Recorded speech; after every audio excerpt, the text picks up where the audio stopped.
Part of my upbringing story is I was born in India as Mukesh Parekh, ended up moving to the Middle East because my dad was a goldsmith in Kuwait, and that's where I grew up until I was 17 years old, and then I decamped from the Middle East at 17 to go to college in the United States. I went to an Indian school in Kuwait, and most of my peers ended up going to India or UK, and they went to IITs in India, etc. I was just enamored with the United States all my life in terms of movies, books, etc. So I wanted to try life here.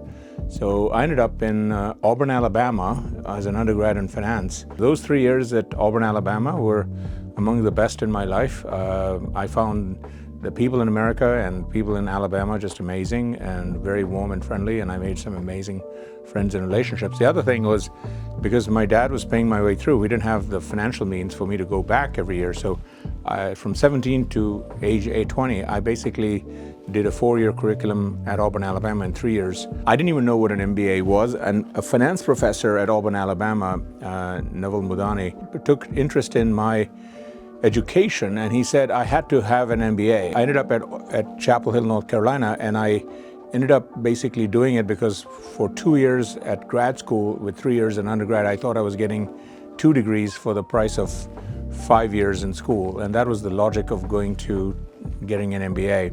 Investment banking was also a coincidence. It was one of those things that life happens while you're making plans. I ended up meeting a fellow from Goldman who was recruiting at Chapel Hill. I didn't know what an investment bank was, and he and I hit it off, and he said, "You need to interview at Goldman Sachs." And one thing led to another, and within a month or two, I was hired in 1982 to build our business in the Middle East. I joined Goldman at 22. I finished the training program at 23, and then they let me loose in the Middle East. I had responsibility for 6 or 7 countries, mostly Saudi Arabia, Kuwait, where I grew up, Bahrain, Abu Dhabi, UAE, all these places that we talk about today, and the sovereign wealth fund. So yeah, my job was to go and knock on doors and introduce myself. At that time, Goldman Sachs was not a well-known firm. So oftentimes I would run into people in the Middle East, big families, etc., and they'd say, "Oh, Goldman Sachs, yeah, my wife likes to shop at Saks when I'm in New York." So I had to introduce Goldman Sachs to them, which was a very different world than what we are in today. By the late 80s, I had moved from covering the Middle East to becoming a sell-side equities analyst, research analyst, and that transition happened because in the 80s I was personally self-taught on computers. I loved computers. 1982, when I started at Goldman, was also the year that Time Magazine made the personal computer the person of the year, and it was the foundation of the PC wave of the technology cycle that we know today. In 93, 94, it was the internet wave that was analogous to the AI wave today in terms of capturing the world's imagination of what the world could be with a new networked technology. From 95 to 96, 97, the world was just digesting what this internet thing was. They were just understanding what the technology is, why is it interesting, and why were these equity private valuations and public valuations going stratospheric.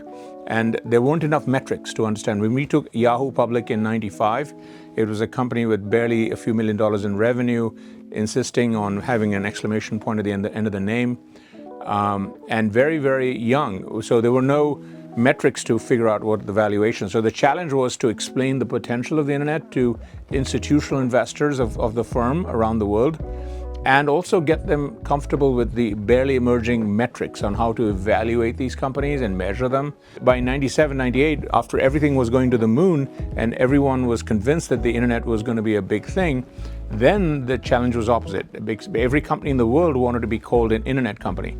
So my role as the head of internet research, working closely with our banking group, was becoming a very disciplined gatekeeper, because there was a Cambrian explosion of internet companies and wannabe internet companies, and everyone wanted to be classified as such. And my responsibility at Goldman was to make sure we only worked with the best of the best in every category in the technology stack. It is a similar thing. That's what's going on today. We're seeing a Cambrian explosion of AI companies across every segment. And I don't do that sell-side job anymore, but all of my counterparts at sell-side and buy-side around the world have the same challenge today. The fundamental technologies are changing probably at a 3x to 5x plus the rate of any of the previous waves, which means that investors, whether they are on the private side or the public side, early stage or later growth stage, in incumbents, etc., they have to be far more flexible in terms of understanding the risk reward than ever before. It's too easy to say, oh, now I know what a hyperscaler is, I know what a large language model is, making suppositions that, oh, this is going to get commoditized, etc. It's way too early to make those conclusions. So just in this wave, investors of all stripes need to be far more open-minded about the rate of change for far longer than we have seen in any prior cycle. Last 2 or 3 years, we've just understood AI in the context of large language models. The next 3 to 5 years, it's now AI technologies hitting what I call physical world. So robots, self-driving cars, drones. Now we're mixing in hardware, not just semiconductors. And all of that requires huge amount of manufacturing at scale. And so investors need to understand, even if you're investing further up the application layer, you got to understand the dependencies on the physical piece, especially in a world full of tariffs. And so the risk return profiles are going to be far more fluid this technology wave than I've seen it in any of the prior tech waves over the last 30 years. And this time, it's not just the technology. This time we have to understand the full geopolitical landscape more than ever before, because everything is interconnected. We talk about globalization, talked about supply chains. With the internet stuff, that was important, but far less so 25 years ago, because most of it was in the US. This time, most of it is outside the United States. Most of the supply chains, whether we like it or not, are international, global. They're not going to be brought into the US for a whole bunch of reasons that easily. So I want to be remembered as someone who is very focused on being an analyst on a global basis at the intersection of technology and finance.